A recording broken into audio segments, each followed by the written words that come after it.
Ermita de Santa María del Bizballo, los montes aquilanos al fondo, debajo el Valle del Silencio y enfrente el Pajariel.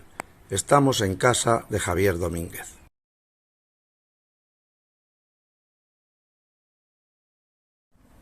Muy buenas a la buena gente que acaba de leer este libro de Javier Domínguez.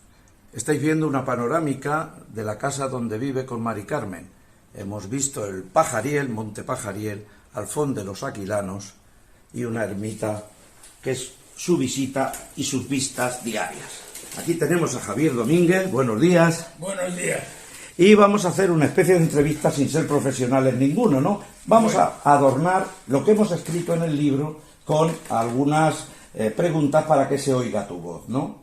Y entonces yo quería empezar, Luis Ángel Aguilar, el autor de la biografía, pero por preguntarte qué te parece el título que hemos elegido para tu biografía, ¿no? ¿Realmente fuiste un cura antisistema?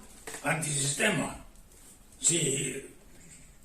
Sí, se puede decir que fui un cura del sistema antisistema. Exactamente. Porque era del sistema, pero era un antisistema. Efectivamente. Pero, ¿y eras un antisistema más en la sociedad o también en la iglesia, o sea, en la orden de la Compañía de Jesús? Pues en los dos sitios. Pero en la Compañía de Jesús, por ejemplo, cuando éramos niños nos llevaron los jesuitas a la manifestación con Franco cuando inauguró las Cortes. Uh-huh. Y gritábamos Franco sí, Rusia no. Franco sí, Rusia no, Franco sí, Rusia no, los chiquillos. Y entonces un grupo empezamos a decir Franco sí, curas no, Franco sí. Y se armó un follón, la policía por todos lados. Sí, eso nos lo has contado también en las memorias del niño franquista, que ahora volveremos. Pero me estaba yo acordando de una anécdota que tú habías leído, de lo del reventaré antes de quebrantar una norma, que tú decías muy bien de otra manera, ¿no? Ya en la orden incluso. Sí, ese es San Juan Bermas.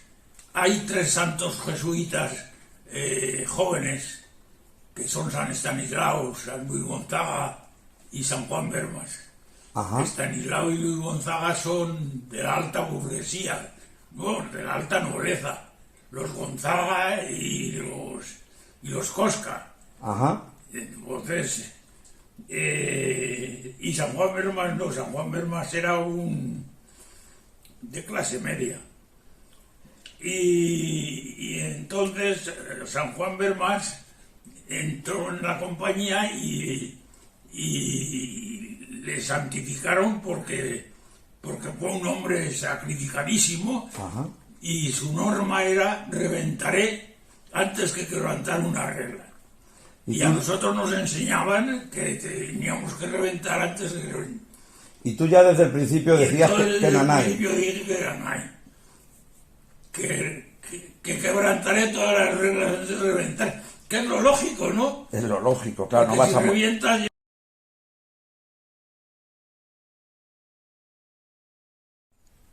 Bueno, me ha gustado eso de que eras un cura franquista y antisistema, o un cura del sistema. Por eso arrancamos con el artículo que todos los lectores van a poder ver en el libro que tú escribiste para Utopía, la de la memoria de un niño católico y franquista. Y yo siempre me he preguntado al leer ese artículo, ¿pero un niño puede ser franquista? Un niño puede ser franquista. Un niño puede ser madridista. Si su padre le lleva al fútbol todos los domingos y aplaude y se enfurece y rabia.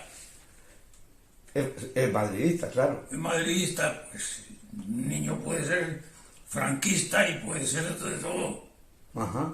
Y yo era un niño franquista. ¿Por qué? Porque creía que Franco era un salvador de la patria. Porque era lo que pensaba tu familia. Toda tu familia era de derechas, como hemos dicho. Toda mi familia era de derechas, muy de derechas. Mi padre, mi tío era un ultraderecha. Le hemos visto con Franco. Fundador de la CEDA. La CEDA. Amigo de Franco. que tenemos fotos suyas con Franco. Sí, sí, que salen en el libro también. Sí, sí. Iba por tu casa iba gente como Gil Robles, tú contabas que... Gil Robles. Yo montaba burro encima de Gil Robles. Claro, y de tu Porque, padre... claro, eran amigos. Sí. Gil Robles, El clan de los Juliá. el clan de los Juliá, sí. Y estaban fundando la CEDA. Claro. Y tú Y decías... yo era un niño y se entretenían conmigo. Claro. Y luego seguían sus reuniones. Claro. Y tú contabas de tu padre, que claro, que era un hombre muy de derechas, pero que era muy justo, ¿no? Era muy justo. Yo le decía a mi padre que con la justicia había hecho las injusticias mayores del mundo. Ajá. Porque mi madre tuvo un amago de aborto. Y claro,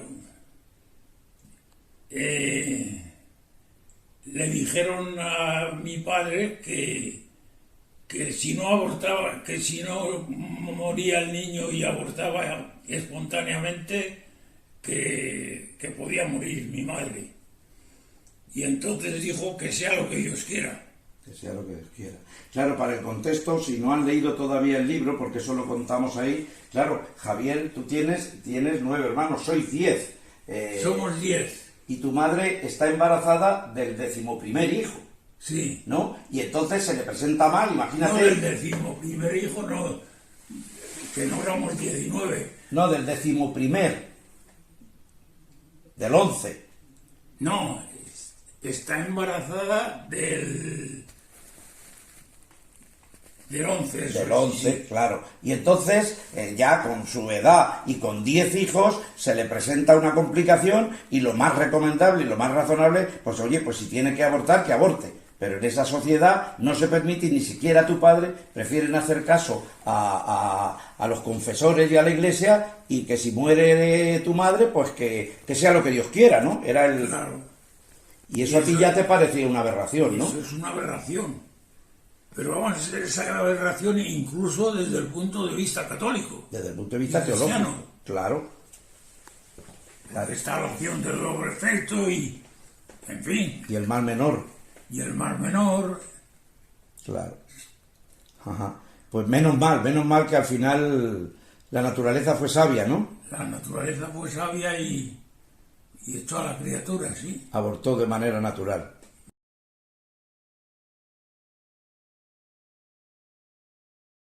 Bueno, vamos a hablar algo ahora de la Compañía de Jesús. Hemos dicho que eres un jesuita o que fuiste un jesuita antisistema. Y yo te preguntaría, ¿es verdad que los jesuitas te quisieron echar 3 o 4 veces de la compañía? Sí, no, vamos, lo de la Compañía de Jesús era un lío, porque pasamos en un momento de crisis global. Entonces había muchos jesuitas que estaban comprometidos con los curas obreros. Había un movimiento en la compañía muy renovador. Claro. Desde la compañía. Sí, sí. Es decir, que cuando teníamos los follones con Delso, el de la Brigada Político-Social, Del Tribunal de Orden Público. el Tribunal de Orden Público, pues eran los jesuitas los registrados Y los avanzados. y los avanzados. Pero entonces, ¿por qué te quieren a ti echar? A mí me quieren echar porque soy un rebelde. Porque soy un rebelde y sobre todo porque de broma decía unas verdades de a puño. Sí. Claro. Que le digas a un superior que está equivocado, pues sienta mal. Aparte de que contradice el voto de obediencia, que luego hablaremos de ello. Sí. Entonces sí te intentaron echar, es curioso, pero entonces te pusieron, hemos leído por ahí en tu último libro, el de Caminos a la Utopía, que ya contabas eso de las probaciones y la tercera probación que te le hicieron repetir, pero la gente no sabe qué es eso de las probaciones. ¿Eran los votos o qué era eso? No, es que eran pruebas para conceder todos los votos. Pruebas, claro, de ahí probación.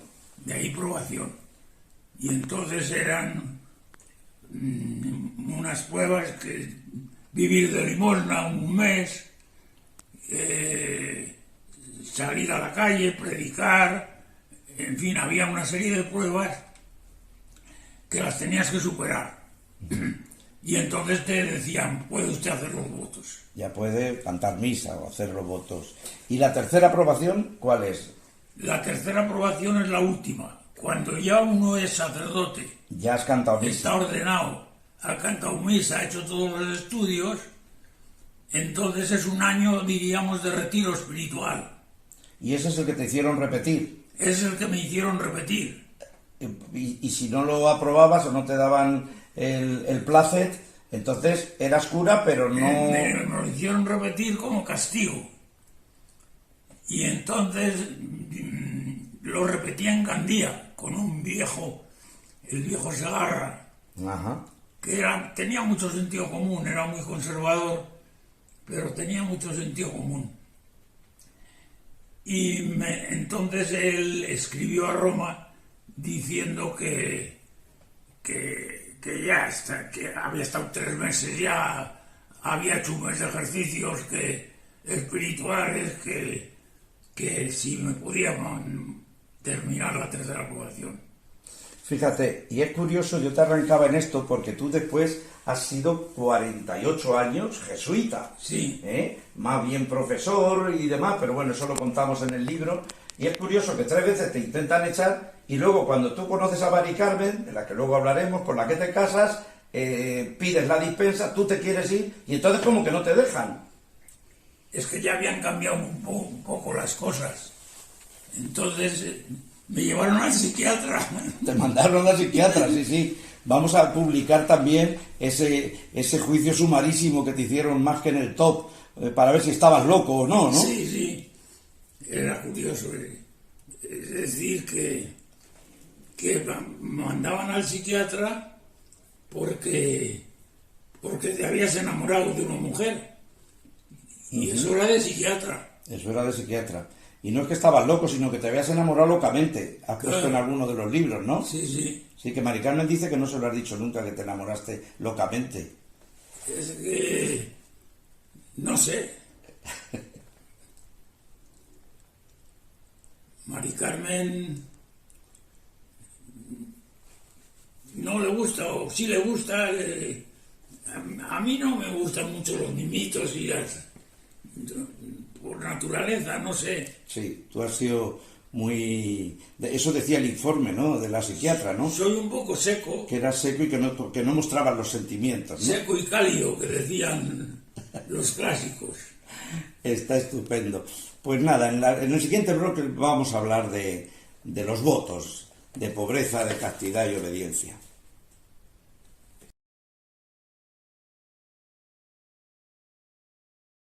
Bueno, decíamos de los votos. Los votos en la Iglesia, bueno, por lo menos a los religiosos, me imagino que a los diocesanos no, pero a todo el personal religioso de cualquier orden se le exige el voto de pobreza, el de castidad y el de la obediencia. Esto es así, ¿no? Sí.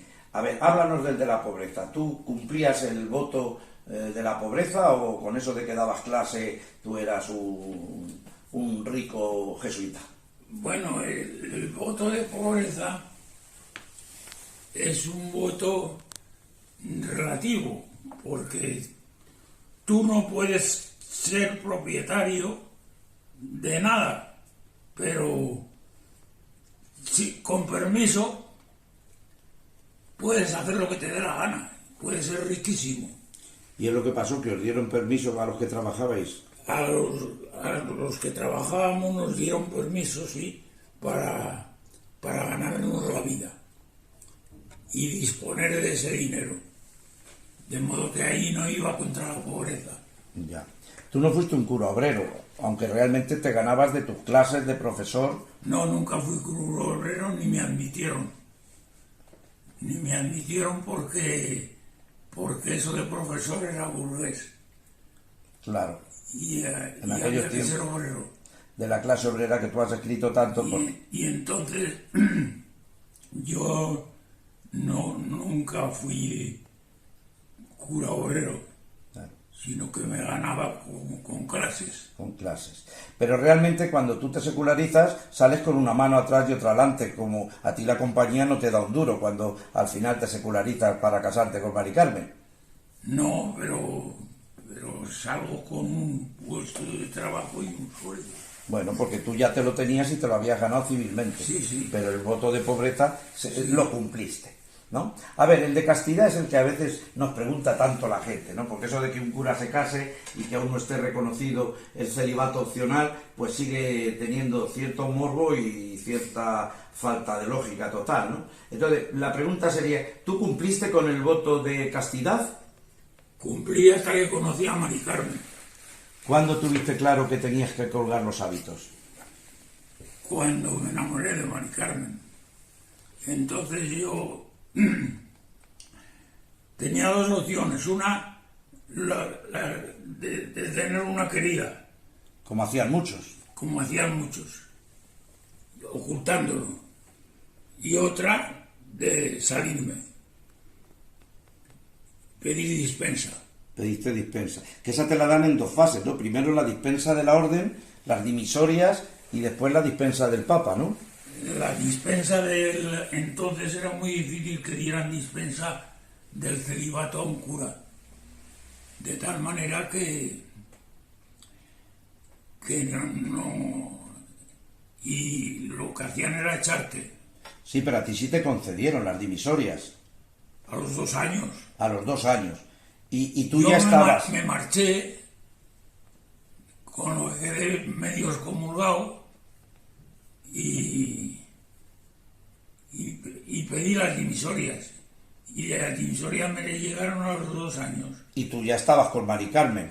Y ya estaba con O Mari sea, Carmen en ese casado. momento, digamos que ya Estaba casado por lo civil. estabas casado por lo civil, claro. Pero luego te concedieron la dispensa de Roma también. Sí, y entonces me casé por la iglesia. Y te casaste por la iglesia. O sea que digamos que pudo haber ahí un interregno donde no se hubiera cumplido el voto de castidad, pero tampoco es así porque tú ya te habías salido, ¿no?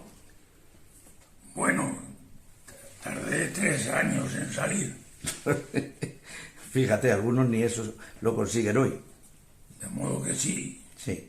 Y por último, sobre el voto de obediencia, ¿tú realmente lo cumpliste también o eras un poco díscolo? Yo fui siempre un poco díscolo, sí.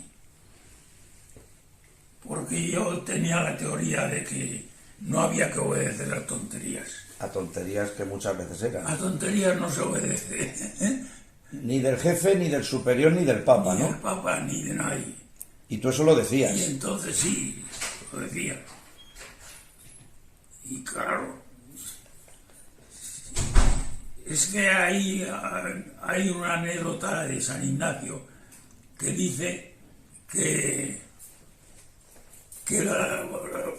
pone como modelo de obediencia al Juan Berbas del que hemos hablado. Sí, Que el de reventar. Que dice que regaba un palo seco, le mandaron regar un palo seco para que creciera y que regaba el palo seco con tanto trabajo. Y yo decía, eso no es un santo, es un imbécil. Es decir, esa especie de que la obediencia es fascista, fascio eclesiástico, diríamos, o nacional católico. Así es. Está claro que hasta en el diálogo queda demostrado que fuiste un jesuita antisistema.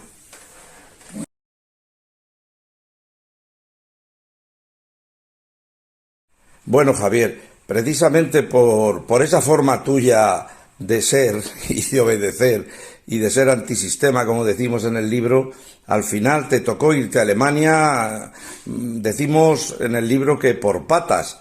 y yo sé que allí hiciste una gran labor, pero hay una anécdota que tú cuentas de que estuviste 5 años y un día, y eso suena a condena. A ver, ¿qué nos vas a contar de tu estancia en Alemania y empezando por esa condena? ¿O no fue tal? Bueno, una condena.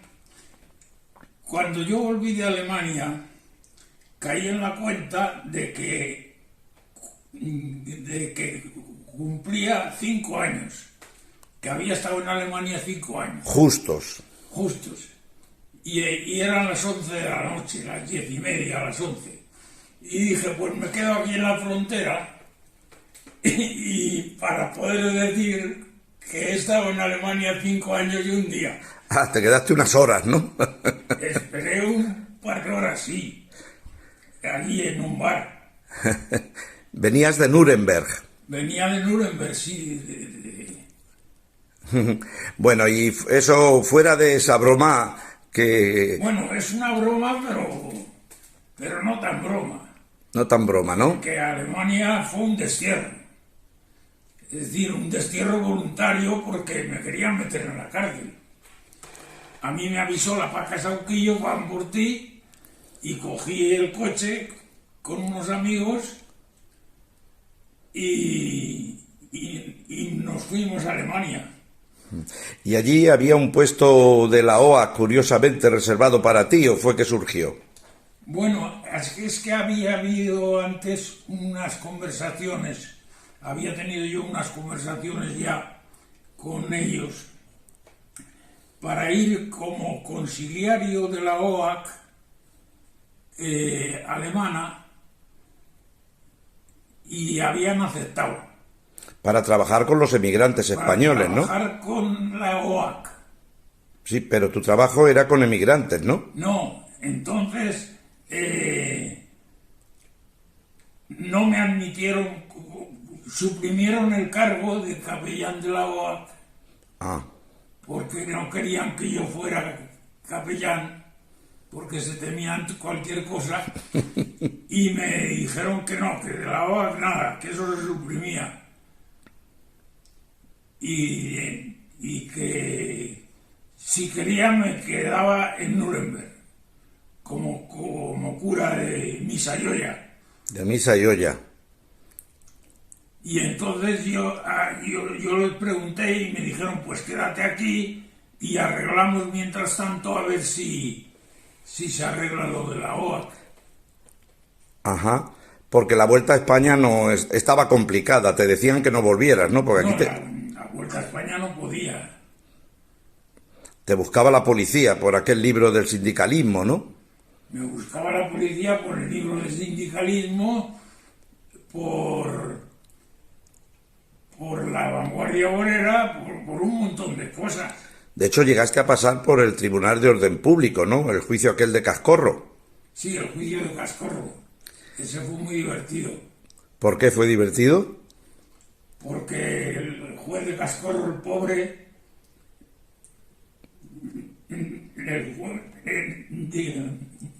nos acusaban de un delito de propaganda ilegal. Propaganda por el libro ese de formación de la vanguardia obrera que era el sindicalismo. Sí. No, y otros libros. Sí, toda la colección, sí, de eso hablamos en el libro. Sí. Pero ¿y entonces qué pasó en el juicio? Y en el juicio, pues, el juez nos recibió y nos dijo que aquello o era delito o no era nada. Pero que una falta no era. Porque lo habían cambiado a falta. Claro, lo habían cambiado a falta. Y el juez os absolvió. Y nos dijo, yo creo que es delito, pero voy a defender que es una falta. Es una falta.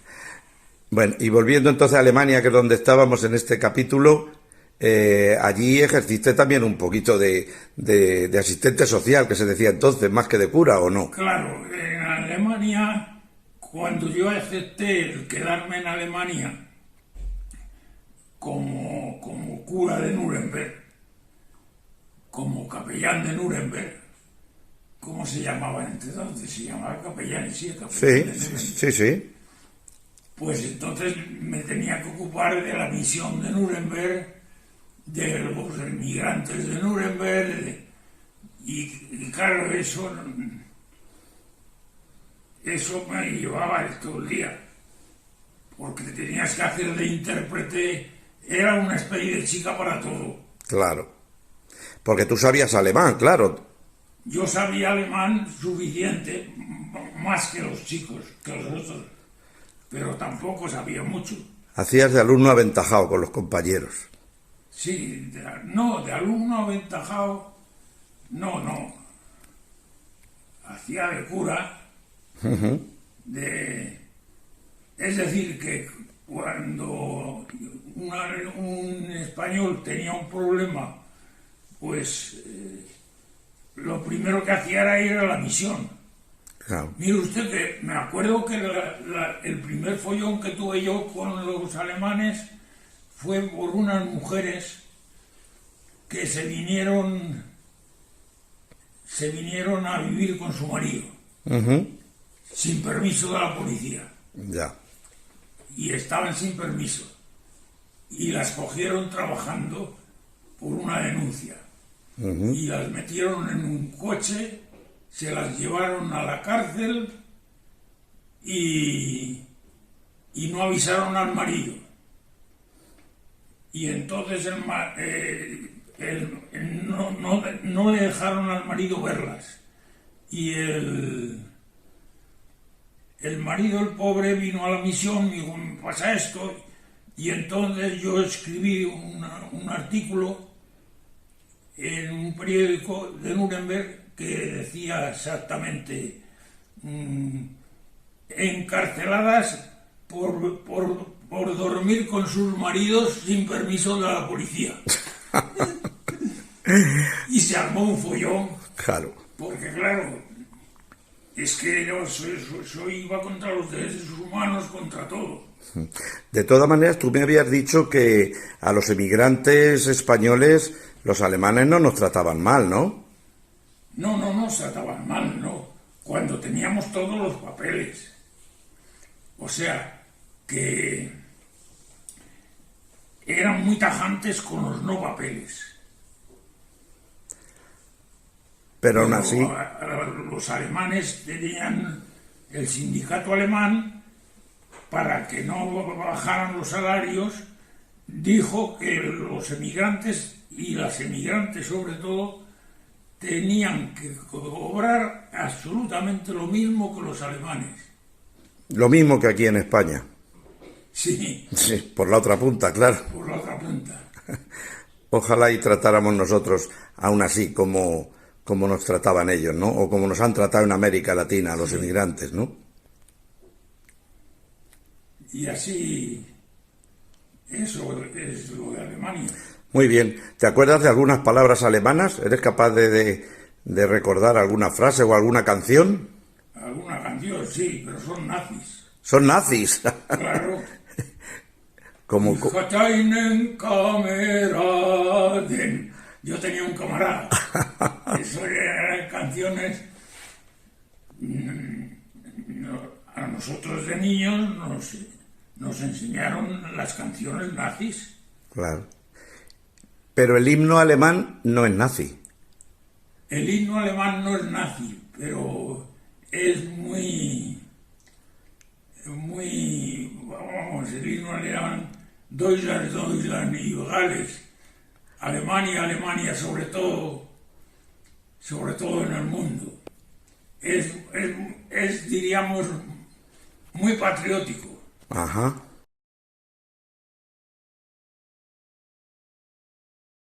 Bueno, Javier, para terminar, a mí me gustaría que nos dijeras qué crees que puede aportar este libro, una biografía como la tuya, a quien lo lea y a las generaciones venideras.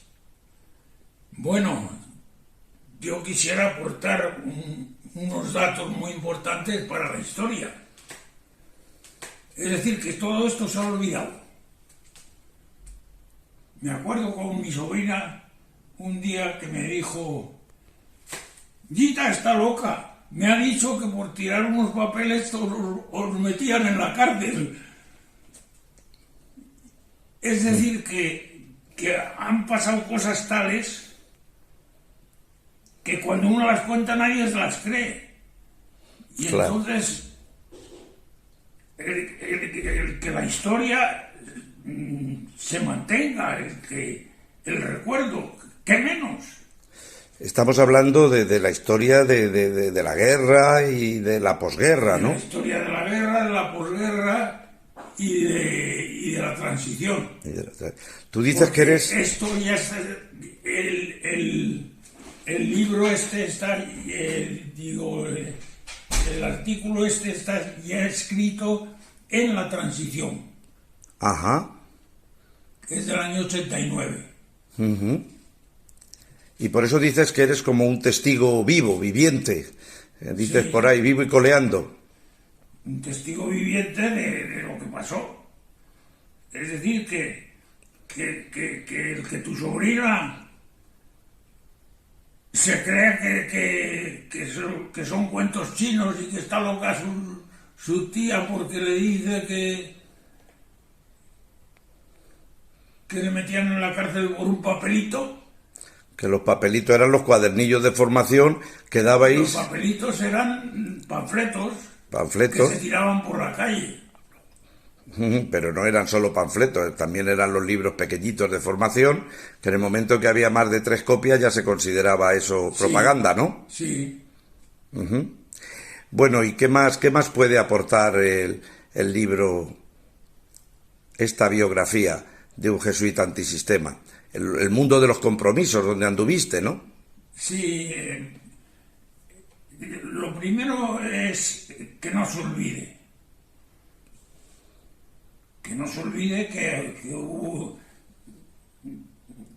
La historia la escriben los vencedores y que no se olvide. Y que no se tergiverse, Eso es. porque la historia la están tergiversando. Es decir, que